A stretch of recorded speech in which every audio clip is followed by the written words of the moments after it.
And what I do need to inform you is that the topic of our next presentation has a very sensitive undertone to it. It could trigger some feelings in you because of the mental health and mental awareness topic of the talk. So just make sure that you're aware of that. And with that being said, Jason Reid and Dr. Mark Goulston.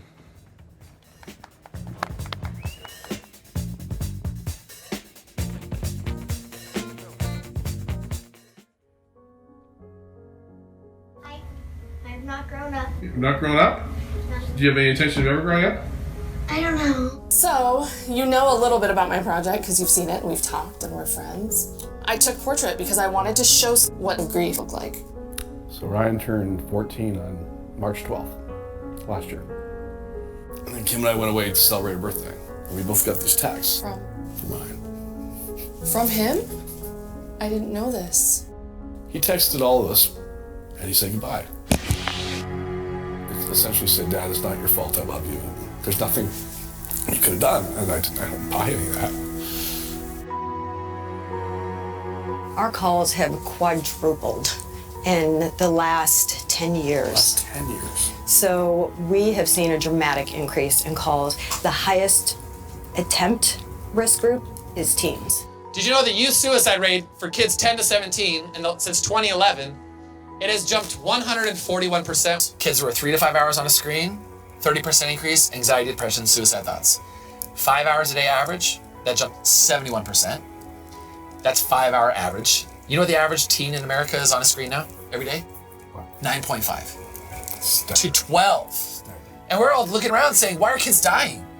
I think it's with social media nowadays, and it's heavily affecting kids. And when you get into that dark place of just quiet, it's really easy to just play some games with your one friend instead of talking to people about it because you feel ashamed.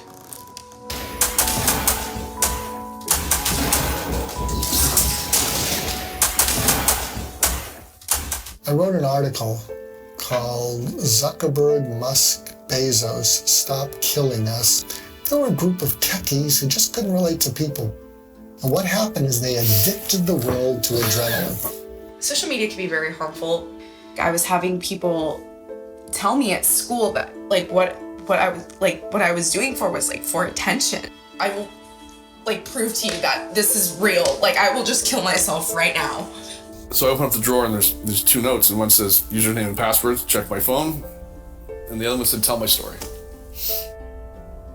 So that's what you're doing.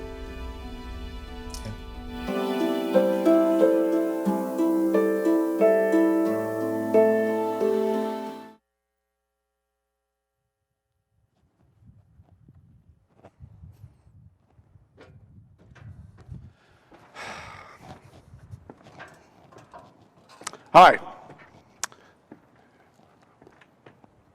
my name is Jason Reid. My good friend, Dr. Mark Goulston. You have to give me a second.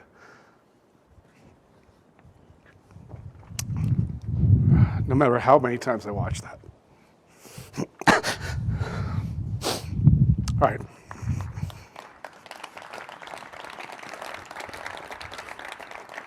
Thank you.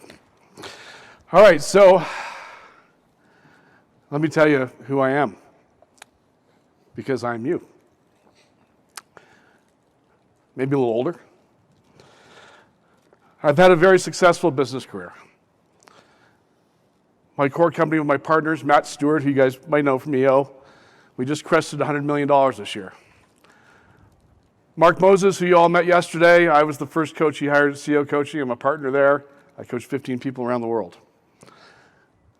I have multiple other businesses I'm involved in. I have a black belt and an Ironman. I've written 8 books. I make documentary films, music videos, I write music. I do all that stuff. So in some ways I'm exactly like you, and for some of you, maybe I'm the guy you think you want to be. I can just tell you that none of that matters. None of it does. How many of you in this audience, put up your hands, have been touched by suicide in your lives? Know somebody or know somebody? Almost all of us. And it's a really hard topic. It's hard to talk about. None of us want to talk about it. I don't want to talk about it. So I'm going to shift it a little bit for you today. Because the chances of your son or daughter or friend dying of suicide, although it is the number 2 killer of our kids, is still kind of slim. But let me give you some stats that might scare you a little bit. 30 to 40% of our kids are dealing with major acts of depression or depression in general. 30 to 40% of our kids have had major anxiety issues in the last year. 85% of that goes undiagnosed and untreated. So there's a better chance that one of your kids might be one of those. And by the way, I never saw it coming. I didn't see it coming because I probably didn't know what to look for. I had no clue what to look for. Can someone set that clock? It's not running. Otherwise, I will talk for 3 days. So, what I want you to understand is that, well, what I want to give you today is this thought. First of all, I'm just a dad who lost his son. That's your expert. But I'm going to give you my thoughts, and he's going to give you his. So, not understanding depression because I've never been depressed. If you've never been depressed, you're not going to get it. So let me give you something to maybe help you understand it. See that sky? Look up. There's not a cloud in that sky today. What a beautiful day. Not a cloud in that sky. If I was sitting here with somebody or standing here with somebody who was truly depressed, they would look at that sky and all they will see is clouds. And there's nothing I can say that will change their minds that those clouds do not exist. And you're not going to get it because there's not a cloud in that sky. How can you see life that way? There's not a cloud up there. And they're going to go, you don't get it. There's clouds in that sky. And all you can do as a parent or a friend is ask them to describe their clouds. Tell me about your clouds. What do they look like? Why are they there? What do those clouds mean to you? Are they always there? What makes them come? What makes them go away? How do those clouds make you feel? And then with every bit of your being, you have to not do what you're all wired to do, is try to explain to them why those clouds don't exist. If you try to take that person who's describing their clouds and try to fix them, they will stop talking to you. They will pull back and they'll never talk to you about it again. And this is really relevant for everybody in this audience because what do we do with our lives? We are entrepreneurs. I was in EO when it was YEO. I spent 20 years in YPOs and 25 years in Vistage. I get you guys.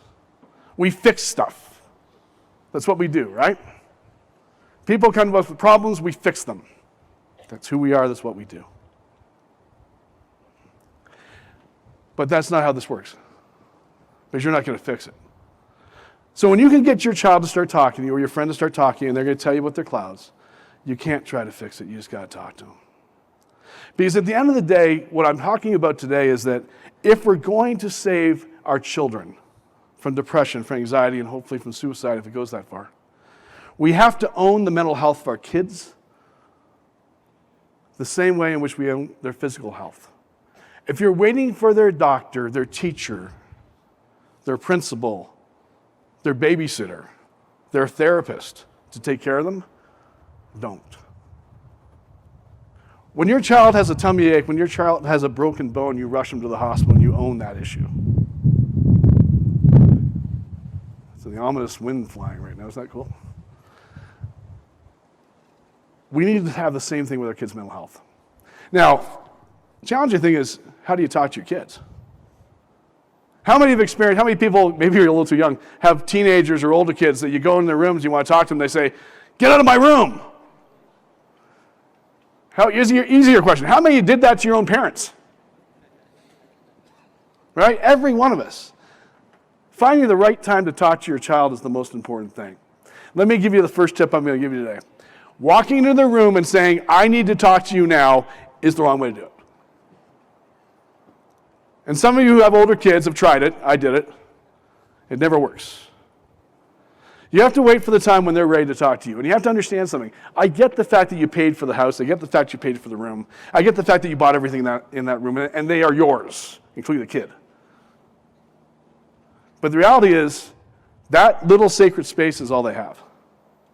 So when you barge in there and want to talk to them, you're interfering with their only space in life. And these days, it's hard. Because when I went to school, we didn't have Instagram and Facebook. We had TV channels, for God's sakes, right? There was nothing like this. I didn't know about global warming. I didn't know about COVID. I didn't know about whether Iran was going to kill us or whether China was going to attack us or whether the world would be around in 10 years. At 13 or 14, I was out playing. The news is something that my parents watched for 30 minutes from 6 to 6:30. It wasn't 24 hours a day. I don't know how I ever could have coped with the world that these kids live in today, but we're asking them to cope with it. And in some ways, some of you I get are amazing parents and have this all wired. But for those of you who think, well, maybe I could do a little better, that's what we're here for today, right? But they are coping with a world that you never had to cope with. And it's crazy. Imagine a 12-year-old kid wondering whether the world will be here in 10 years. Imagine a 12-year-old kid wondering, why do I even need to be here? I'm being bullied on Instagram and Facebook. I can't hide. I don't know about you guys, but my bully stayed at school and he was big. Their bullies can be any size with a keyboard, and they're mean. So it's a different world. So how do we reach our kids? Well, you got to find that time when they are willing to talk to you. And you all know every kid's different. And maybe when you're driving to school, you're taking them to a sports game, you're taking them somewhere, and they just open up to you. You know what I'm talking about? When they get really chatty? That's the time when you dive deeper and ask them how they're feeling, ask them what's going on. And when they pull back and they don't want to talk, instead of doing what we all do, is pressing them because we want to talk to them now because it's convenient for us, you got to pull back and not push. It's inconvenient being a parent. It's highly inconvenient because they only want to talk when they want to talk. We can grab any employee we want and say it's time for a conversation, and they have no choice. It doesn't work that way at home. I know you know this. I'm just sharing what I've learned because I was that guy, right? I always thought that it's okay, I can push that off. We can have that conversation later because you'll always be here. It doesn't always work out that way. So the first assumption I'd like you to make is that don't assume your kids are okay just because they seem okay. Spend some time talking with them, make sure they are okay. I do recommend watching the movie that Mark and I made with your kids. It'll spark conversations about their friends, their own lives. Everyone I've ever talked to who's watched this movie with their kids has said they really thought it was a good thing to open up with their children. Here's another point for all of you to think about how we all show up with our kids. Here's how I showed up. The same way I walked in and introduced myself today.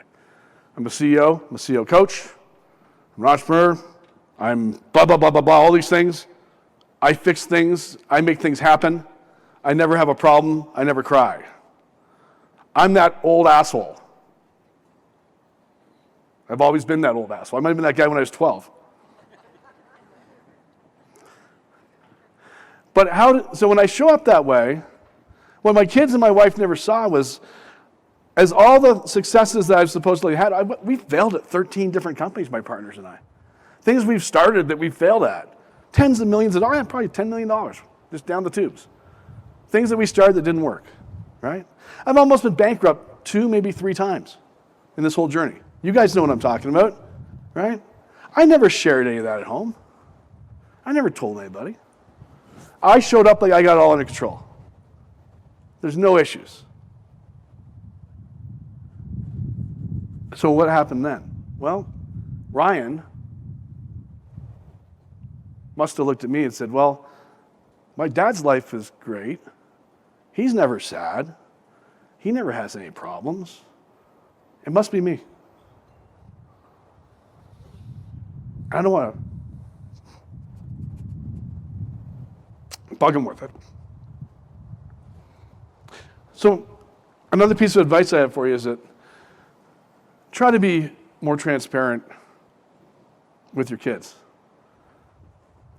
They need to know that you were bullied as a kid. Even though the stuff I'm going to tell you, you don't want to go back and think about.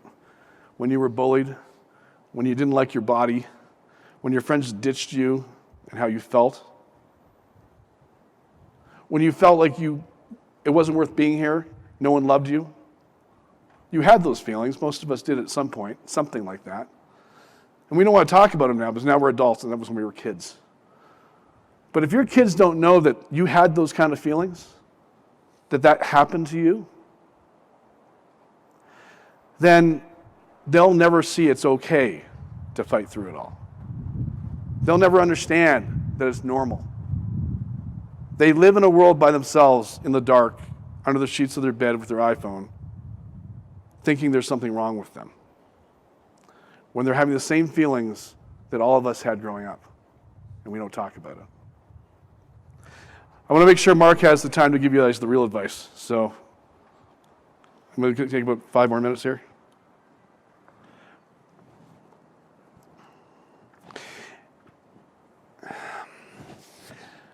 I want to talk about Facebook, Instagram, TikTok. Your kids do not realize, or a lot of kids do not realize, that world is not real. If you go on my Facebook, which I'm Facebook friends with a bunch of you, it looks like I have a wonderful life. And I do have a wonderful life. Outside of the Ryan issue, I'm still married after 28 years. Great relationship with my kids now. Took time. And I travel the world and have a lot of fun, or at least pre-COVID. But it hides the real stuff that's going on. So if you're not taking the time to look at your kids' Instagram, have conversations about Facebook, social media, and how the world really is, and then those pretty pictures of everybody having fun, those same kids go home at night and wonder whether they should be here or not, or whether they have any friends or not, you need to have those open conversations with your kids. And again, I'm telling you this stuff not to lecture you, and I'm not looking for pity, and I'm not looking for you to feel sorry for me, because all I want is for you to not have to end up like me. I hope there's something that I am talking about today and Mark is talking about today that you can learn from and take home. Does that make sense?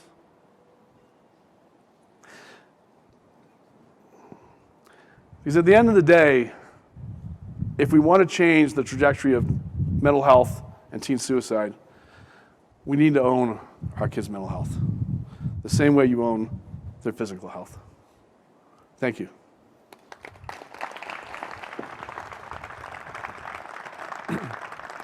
Can you hear me in the back? You know, when I speak to audiences, one of the things I do right out of the gate is I focus on not you listening to me, but what you're listening for. And let me see if I get it right, because if I get it right, we're going to be in this together. As I look out at you, I'm guessing that you're listening for, from Jay and from me, something because you're worried about someone. You're worried about someone you love. It doesn't have to just be your child. It could be your spouse. It could be yourself. And it's a puzzle. And it's not something that's easy to fix. And it's right there ready to grab you. And what you're looking for is, how can we understand where they're coming from? How can we reach them? What's going on? So raise your hand if you're listening for any of that. I want to make sure I'm speaking with the right audience. I'm going to do a little exercise which will come in handy later. I want you to imagine when you were a child and you were really stressed, you were really traumatized. Raise your hand if you felt it physically in your chest. Raise your hand if you felt it in your stomach. Raise your hand if you felt it in your head or your neck. And raise your hands if when you get stressed now, you still feel it in those places. The earliest sign is you'll feel it, just like you felt it when you were a child. We're going to save that and come back to that because we might do a little healing today. So in terms of understanding how this all happens, I hope you can see this. There's charts, and the charts say how our personality develops. If you can't see it or read it, I'll explain it. As we go through life, we go from our mom's womb, where our wish is her command, and we're stepping into the unknown. We take our first breath, we cry, we crawl, we go to school, and every time we step into the unknown, we look back. We didn't have to look back when we were in the womb because there it came, right down the placenta. And we look back. And that's called rapprochement, or well, what we have here, looking back at others for feedback. Doesn't that make sense? This also applies to you as leaders, because when your people run into something that's stressful, they look at their supervisor, they look at you, they look back. Make sense?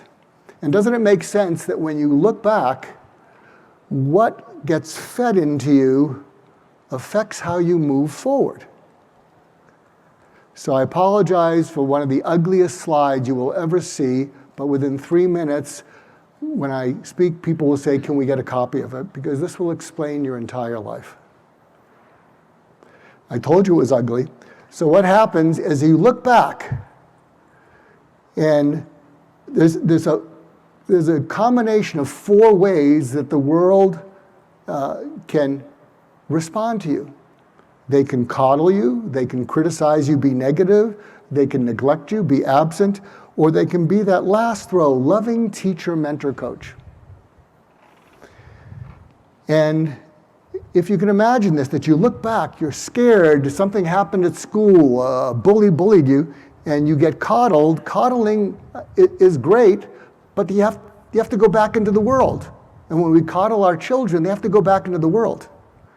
Last night I gave a quote to Mark Moses and Jay that they liked, that one of my entrepreneurial friends, who's so solid, said was his parents' philosophy. Write this down, and then shame on all of us because we don't follow it. What his parents told him was, we'll give you everything you need, but you have to earn everything you want.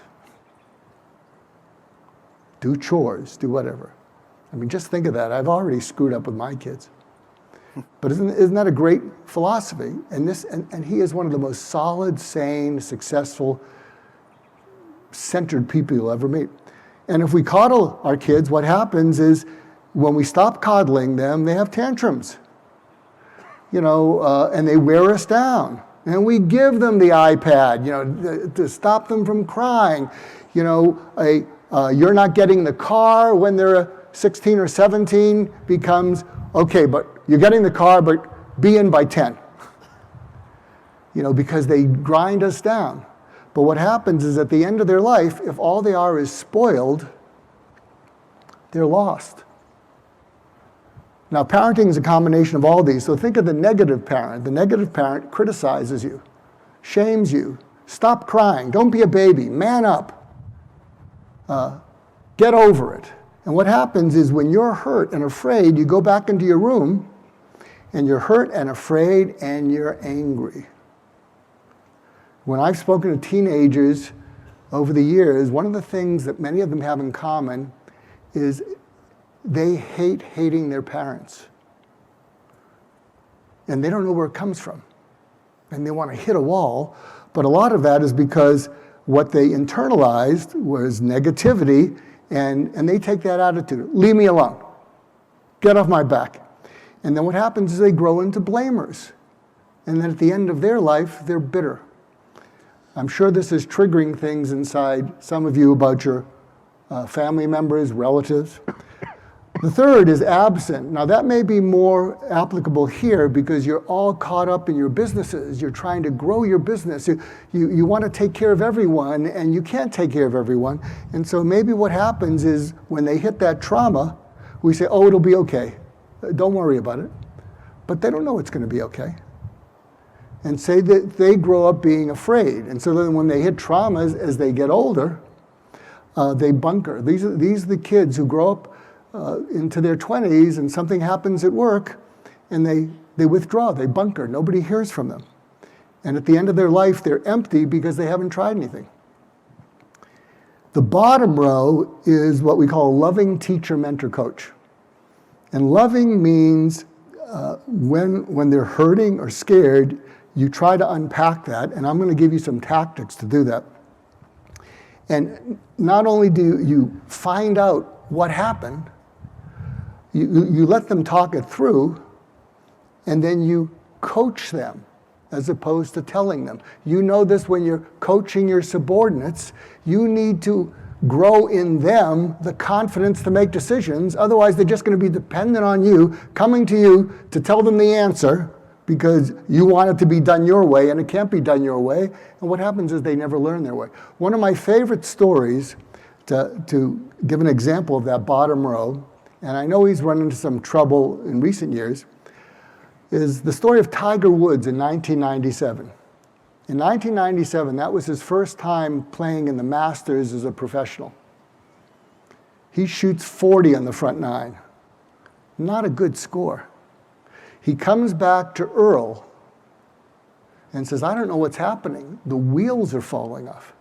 But because early in his life, Earl was so devoted to him. Some people will say he was an over-controlling parent and whatever, but early on, he was a loving teacher, mentor, coach.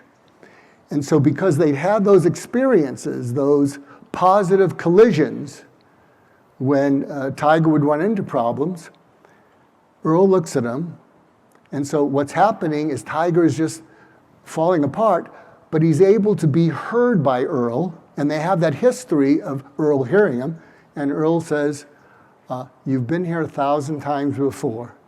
Do what you need to do.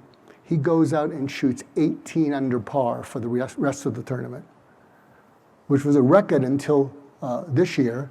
Probably would still be a record last year because I think Dustin Johnson, who won, was a little bit over, but I don't think he started with 40 on the front nine. And the point is, a lot of times, unless you change as parents, it can't be changed early on in your life, but this can be changed later in your life. Raise your hand if you've had a mentor or mentors who was there for you when you weren't there for you, who believed in you, who saw good in you, who saw a future for you when you didn't, who was that loving teacher, mentor, coach, and who is one of the top 5 people you're going to be grateful to at the end of your life. And one of the things you're going to do, if you haven't done it after this conference, you're going to contact that mentor or their next of kin, and you're going to send them, and you can do this on your phones. This is a long overdue thank you. And the thank you you're going to give that mentor or their next of kin is a power thank you. And the power thank you has 3 parts. The first part is, I don't know if you remember me because it's been so many years and this is long overdue, but you did such and such for me.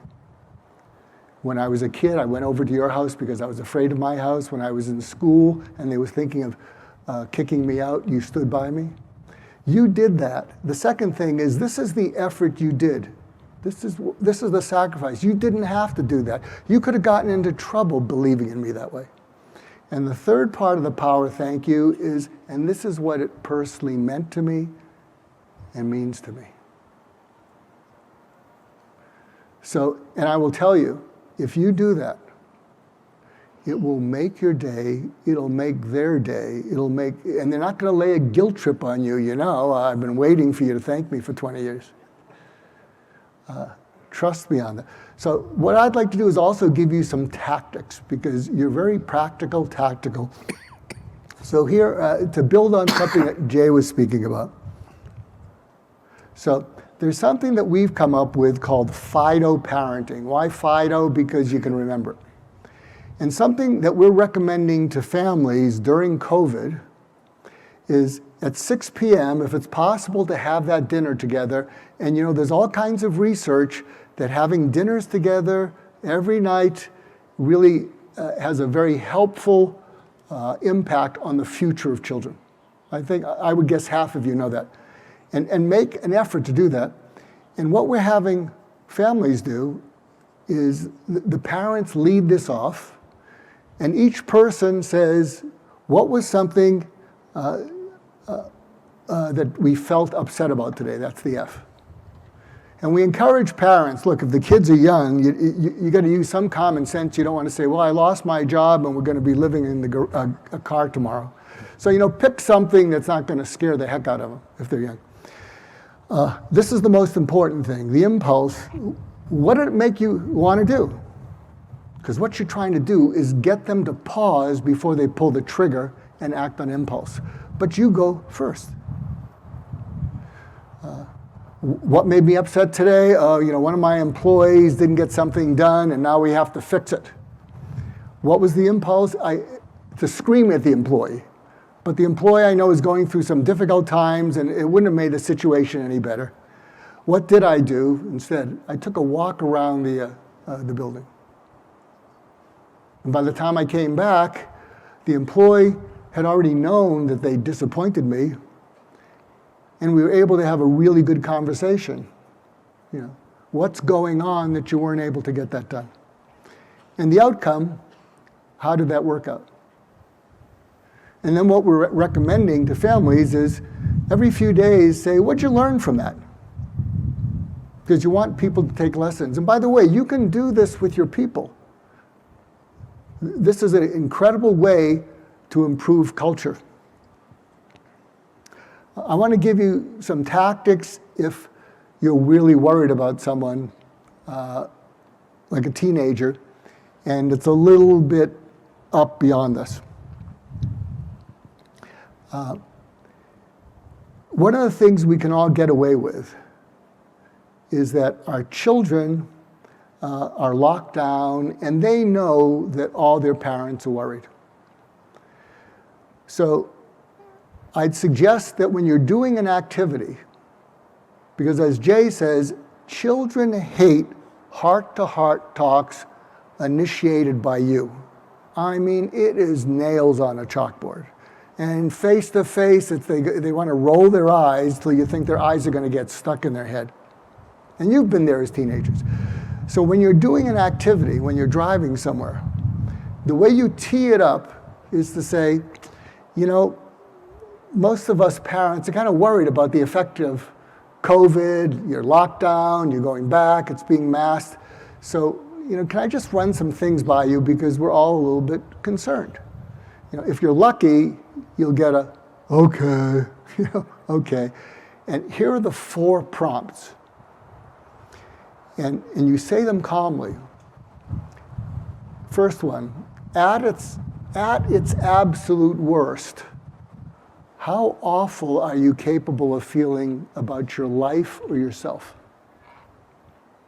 They're going to go, huh? And they may say, pretty awful. Now, I worked with suicidal patients for 25 years, and none of my patients died by suicide. I was trying to figure out what I did, and I've given it a name called surgical empathy.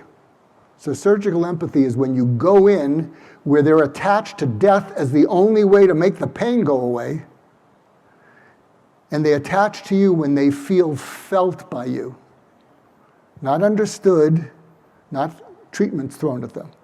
Because if you've ever felt suicidal, death is compassionate to your pain, and you tuck it in your back pocket. Worst comes to worst, I can always kill myself.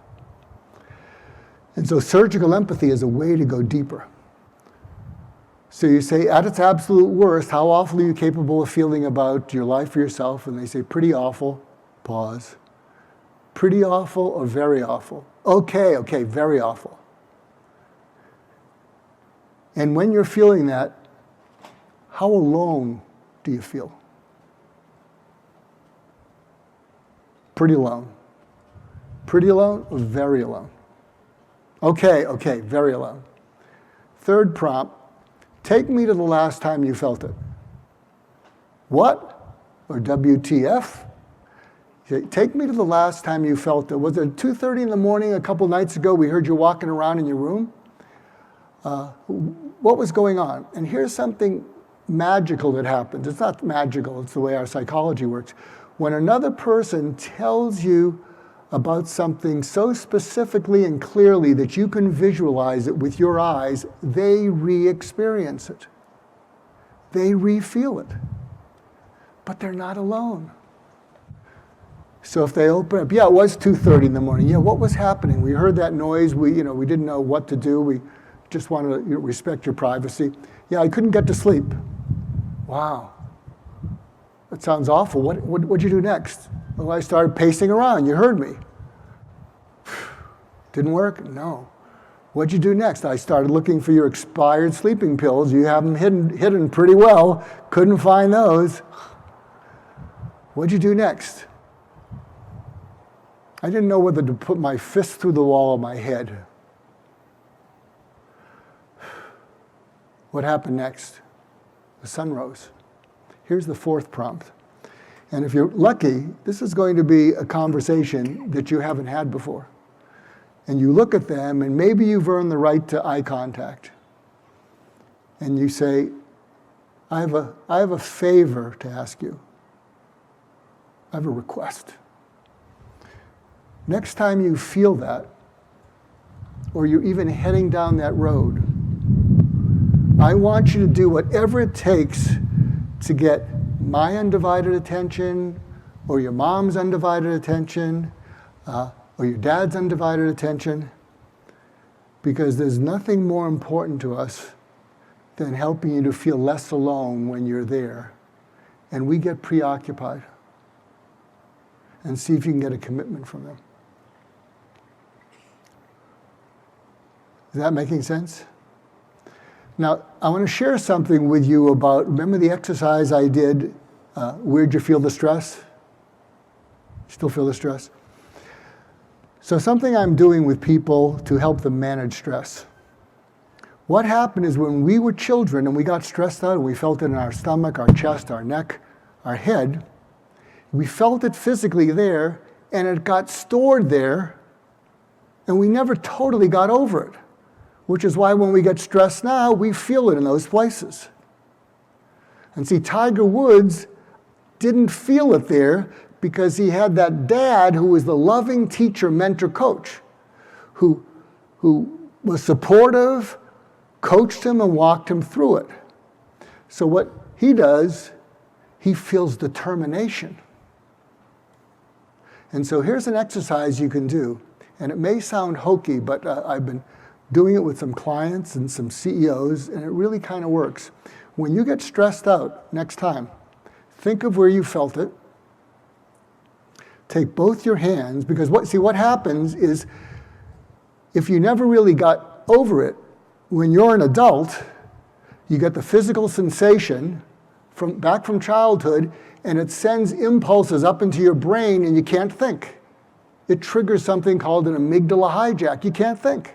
And so you're just trying to keep a lid on it as best you can, and everything's out of proportion. You think it's the end of the world. So what you want to do is next time you feel it, you take your two hands and you screw up the lavalier mic, and you hold it into your chest, and you let yourself feel it. And then you imagine these are the hands of the loving mommy and the supportive daddy, whether you had one or not. I mean, if you didn't have them, we're all looking for them in our mentors anyway. So you imagine it's the loving warmth of a loving mom and we're going to get through this of a strong dad, who's not trivializing it. So you push in it, so it's a signal, don't go to my head. You imagine that combination is saying, take a breath. There's a trigger, not a trigger, but there's a tip that I give people that works much more on men than women. I need to find the one for women. And the next one is downshift.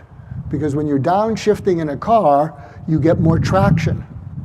If you don't downshift and you step on the accelerator, you go off the cliff. So it's both hands, take a deep breath, downshift, imagine that those parents or those mentors saying, be strong, breathe.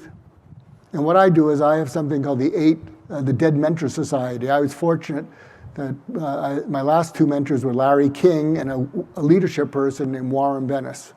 So whenever I'm feeling it, I just imagine they're those hands.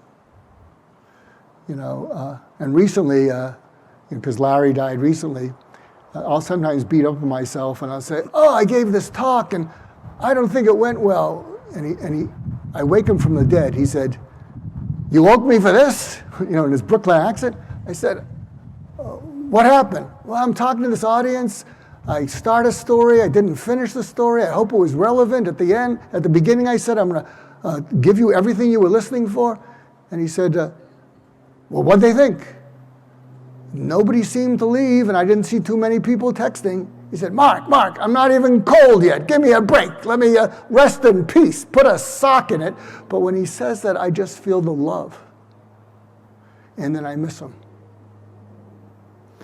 So we have a little time. Let's see what's left. I think this is one of my favorite quotes. Keeps life in perspective. First, we are children to our parents, then parents to our children, then parents to our parents, then children to our children. I think that summarizes it. And I wanted to do something to tie the last, a couple speakers ago, I think was it Travis who gave that, was it? And Jay doesn't know I'm going to say this, but this is worth writing down because I collect quotes, and this used to be one of my favorite quotes. The quote I'm going to give you, which I don't have written, write it down. Forgiveness is accepting the apology you will never receive. Forgiveness is accepting the apology you will never receive. And since I learned that from Dr. Shani Duperon from Project Forgive, I've been able to forgive my parents who are both dead.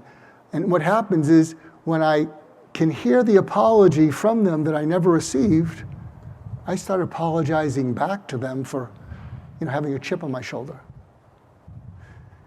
And so Travis, you need to accept the apology you'll never receive for yourself, and that's especially true for you. And I'll write it on a prescription if you to make sure. So you're not licensed anymore. I'm licensed but retired. That's another story. I see. So if you want to reach us, there's QR codes. You'll get the slides. The one on the left is Choose Life. The one on the right, if you want to reach me, is my LinkedIn profile. And I think we have just a few minutes. I think just to wrap, Doctor, thank you. Thank you. All right.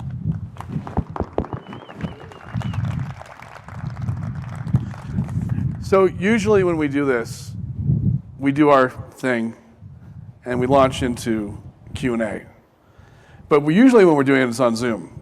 So the Q&A can be, you don't have to stand up in front of all your friends and say, I've got an issue.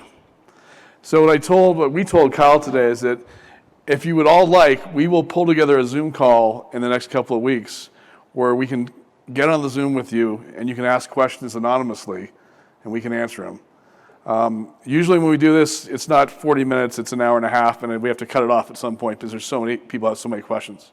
So is that something you guys be interested in? Yeah. All right, then we'll have Kyle. Raise your hands if you think, good. Please follow through on that. All right. We are happy to do it. We do it all the time. We do it around the world. And again, we just want you to take care of yourselves, as Dr. Mark showed you a couple things. Take care of your kids, take care of your families. And remember, money does not buy happiness. Thank you all very much. Thank you.